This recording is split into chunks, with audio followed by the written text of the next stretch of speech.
నమస్తే, welcome to our channel. నేను సిరి. గోదావరి జిల్లాలలో జనసేన టీడీపీ తొలి విజయం అందుకుంది అని చెప్పేసి అయితే వార్తలు వస్తున్నాయి. అది ఏంటి, అసలు ఆ కథ ఏంటి అనేది మనకి వివరించడానికి ప్రముఖ సీనియర్ పొలిటికల్ అనలిస్ట్ అంకమరావు గారు మనతో పాటు ఉన్నారు. నమస్కారం సార్. నమస్తే అండి. సార్, ఇప్పుడు చూస్తున్నట్టయితే గోదావరి జిల్లాలలో టీడీపీ జనసేన మన తొలి విజయం సాధించింది అని చెప్పేసి అయితే మనకు వార్తలు వస్తున్నాయి. అది ఏ రకంగా సార్? అసలు అంటే ఇక్కడ ఏంటంటే కలయికే తొలి విజయం. కలయికని విడగొట్టాలని విశ్వ ప్రయత్నం చేసిన వ్యక్తులు ఉన్నారు. పవన్ కళ్యాణ్ గారికి మేలు చేస్తున్నాం అని చెప్తూనే ఆయన్ని ఇరకాటంలో పెట్టే విధంగా లేఖలు సంధిస్తూ ఇబ్బందులు పెట్టారు. అలాంటి వాళ్ళని పార్టీలో చేర్చుకోకుండా వాళ్ళ యొక్క అంటే ఇక్కడ సమాచారాన్ని వైఎస్ఆర్సీపీ పార్టీకి అందజేయటం మాత్రమే వాళ్ళు ఉన్నారు తప్ప జగన్మోహన్ రెడ్డి గారి మనుషులేదే వాళ్ళు. కావాలని ఆ రోజు గతంలో చిరంజీవి గారి వెంట కూడా ఉండి చిరంజీవి గారి గెలుపుకు చూస్తానని చెప్పని ఆయన్ని గెలిపిస్తానని చెప్పని మాట ఇచ్చి, అలాగే 2019లో పవన్ కళ్యాణ్ గారిని కూడా గెలిపిస్తాను భీమవరంలో అని చెప్పని బాధ్యత తీసుకున్న వ్యక్తి 2 చోట్ల గెలిపించకుండా ఈరోజు ఈ పార్టీ ఈయన పునర్నిర్మాణంలో భాగంగా ఈయన ముందుకెళ్లే విధంలో ఆటంకాలు కలగజేస్తూ అడుగడుగున లేఖలు సంధిస్తూ శ్రేణుల్లోనే అయోమయాన్ని గురి చేస్తూ పవన్ కళ్యాణ్ గారు సరైన మార్గంలో వెళ్ళట్లేదు అని చెప్పినది తప్పుడు సంకేతాలు వెళ్ళే విధంగా లేఖలు సంధిస్తూ అవి వైఎస్ఆర్సీపీ పార్టీకి అనుకూలమైన విధంగా ఉండే విధంగా ఆయన తీసుకుంటున్నాడని చెప్పని ఈరోజు అందరూ భావిస్తున్నారు. కాబట్టి ఈయన గుర్తెరిగి వాళ్ళిద్దరినీ దూరంగా పెట్టాడు అనేది చాలా స్పష్టంగా ఈరోజు శ్రేణులుగా సంతోషపడతా ఉన్నాయి. ఎందుకంటే మేలు కోరే వాళ్ళ పరిస్థితి వేరేగా ఉంటుంది. బహిరంగంగా పవన్ కళ్యాణ్ లాంటి నాయకుడికి బహిరంగ లేఖలు సంధించి ఏం సాధించాలనుకుంటున్నారో ఆ పెద్దలే చెప్పాలి. దానివల్ల ఏం సాధించారు, ఏం సాధించాలనుకున్నారు, ఈరోజు వాళ్ళు ఎక్కడికి వెళ్ళారు అంటే గతంలో చూసుకున్నట్టయితే జనసేన పార్టీలోకే వస్తున్నామేమో అని చెప్పేసి పవన్ కళ్యాణ్ గారికి సపోర్ట్ చేస్తామని చెప్పేసి వాళ్ళు చూశారు కదా సార్. మళ్ళీ ఇప్పుడు చూస్తే మళ్ళీ వైసీపీ పార్టీలోకి రావడం ఇదంతా అసలు అంటే కోవట్టి రాజకీయాలు అనుకోవాలి. అవును, వాళ్ళ అంతరంగాన్ని గుర్తించి వాళ్ళు ఎలాంటి మనుషులు గుర్తించారు కాబట్టి పవన్ కళ్యాణ్ గారు వాళ్ళని దూరంగా పెట్టారు. అందుట్లో ఎలాంటి సందేహం కూడా లేదు. అయినా సరే పెద్దరికం అనే దాన్ని భుజానేసుకొని తనకు పెద్దగా చిత్రీకరించుకొని వాళ్ళు సంధించినటువంటి లేఖాస్త్రాలు వీళ్ళని ఎంత ఇబ్బంది పెట్టాయో వీళ్ళు మౌనంగా భరాయించడం కూడా నిజంగా పవన్ కళ్యాణ్ గారిది ఓర్పుకి సహనానికి మెచ్చుకోవాలి మనం. అలాంటి పరిస్థితుల్లో ఈరోజు అంతగా పవన్ కళ్యాణ్ గారి మేలు కోరేవాళ్ళు, పవన్ కళ్యాణ్ గారి భవిష్యత్తు రాజకీయ భవిష్యత్తుని ఉజ్వలంగా ఉండాలి అని చెప్పని భావించేవాళ్ళు ఈరోజు ఏ పార్టీకి వెళ్తున్నారు వాళ్ళు ఇది ఆలోచించుకుంటే వాళ్ళ అంతరంగం అర్థమైపోతా ఉంది కదా.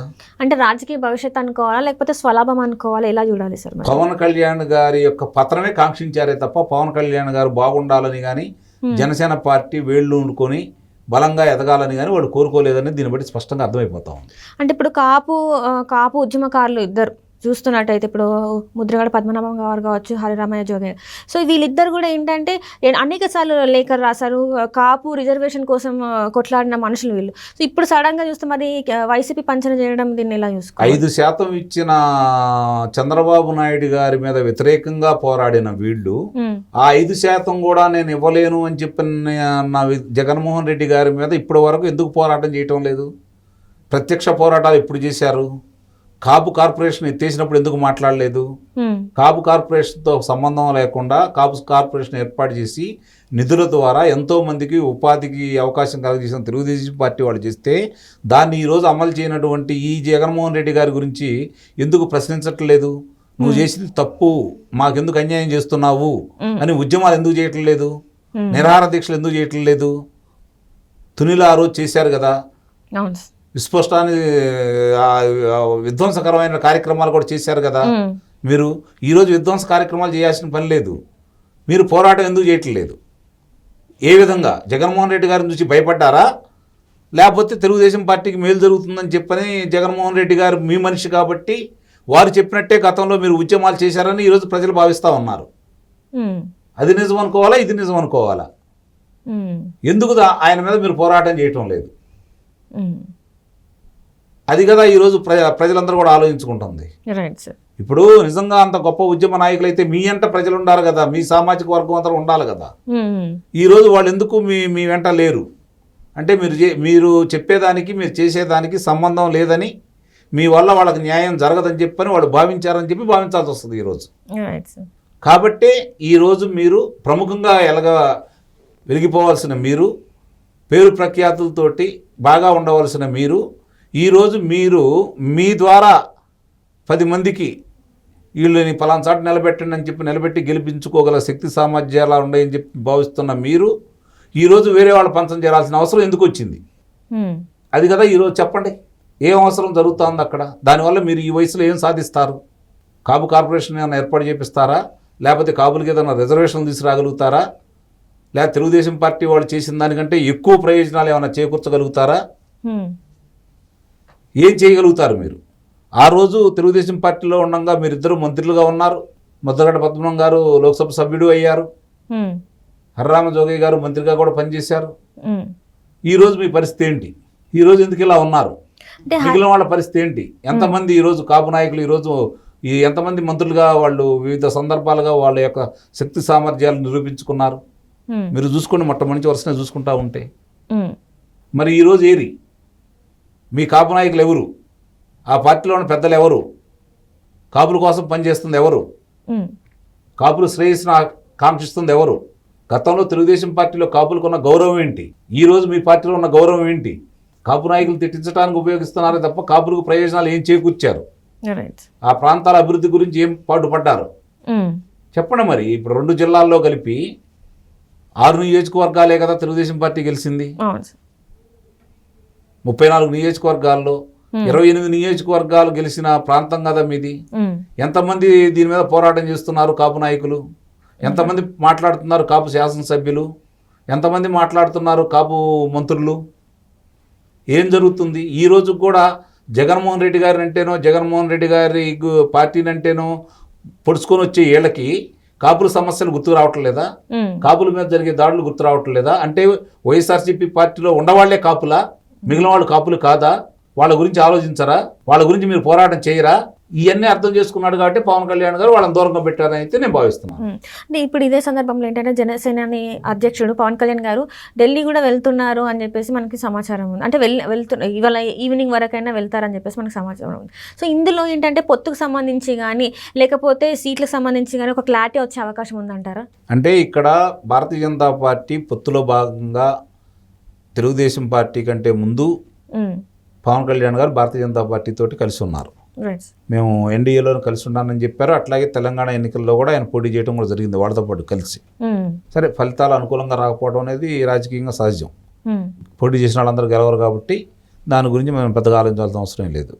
కాకపోతే తెలుగుదేశం పార్టీ వాళ్ళు కూడా సముఖంగా ఉన్నారు కాబట్టి పొత్తుల్లో భాగంగా 2 పర్యాయాలు కేంద్ర పెద్దలతోటి చంద్రబాబు నాయుడు గారు కూడా మాట్లాడారు కాబట్టి ఇప్పుడు వీళ్ళు మొన్న ప్రకటించుకొని ఉన్నారు కాబట్టి ఇప్పుడు వాళ్ళిద్దరికి అనుసంధానకర్తగా ఉన్నటువంటి పవన్ కళ్యాణ్ గారు ఢిల్లీ పెద్దలను ఒప్పించేసి పార్టీలోకి వస్తున్నారని చెప్పి ఆయన సంకేతాలు స్పష్టంగా ఇస్తున్నారు కాబట్టి ఆ బాధ్యత ఆయనే భుజాన్ని వేసుకొని దాని గురించి ఒక రూపం తీసుకురావటానికి ఓ ప్రకటన కోసం వెళ్తున్నారనే భావించాలి.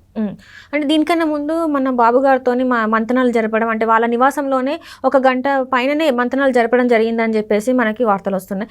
అయితే ఈ క్రమంలో అమిత్ షా గారికి కొన్ని కండిషన్స్ పెట్టారు, అంటే సీట్ల విషయంలోనే. కండిషన్స్ అంటే నేను ఒప్పుకోను, కానీ అంటే వాళ్ళకి మనం కలిసి ప్రయాణం చేయాలనుకుంటున్నాం కాబట్టి ఇదిగో ఈ స్థానాల్లో మనం ఇప్పుడు పోటీ చేసాము, వాళ్ళు ఏ స్థానాల్లో పోటీ చేయాలనుకుంటున్నారు వాళ్ళకి చెప్పండి.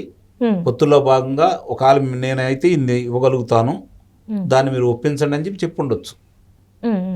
దానికోసమే వీళ్ళు కలిసి మాట్లాడుకున్నారని అయితే నేను భావిస్తున్నాను.